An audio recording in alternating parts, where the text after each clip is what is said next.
So ayan, it's all tanghali na naman po, kaya natin na magluto ng ating request na recipe natin, isang masugid na followers.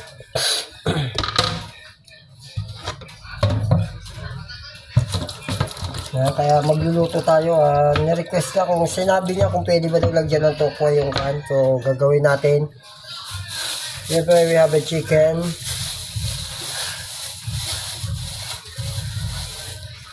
Ito yung mga gagamitin natin. Siyempre kalamansi, tiskama,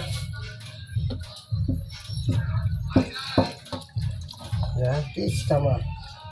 Siyempre yung ating main na pangparami is tokwa. Siyempre we have to chop this. Ay, hindi pala. Hiwain natin. Yan.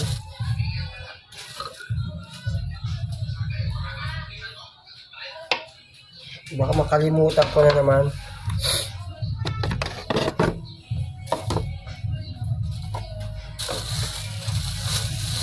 Yung sa mga bata po na susubukan magamit ng kutsilyo, mas mabuti po na tumawag kayo ng mas nakatatanda. Yan, para sa ganitong bagay, kasi mahirap po masugatan, delikado sa bata. So professional lang gumagawa nito, kaya huwag niyo pong gayahin. Yan. So siyempre kailangan nyo magganito. Ang gawin nyo is tumawag ng nakatatanda.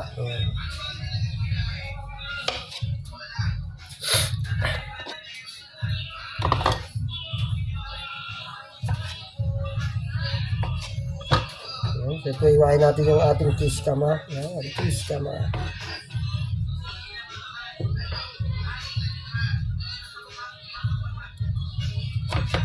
Mekos-mekos na lang natin to. Yung paghiwa kasi ng ganito, hindi na kailangan by the book to. Kanayin nyo na ng kanayin. Mekos-mekos lang. Yan. Mekos-mekos.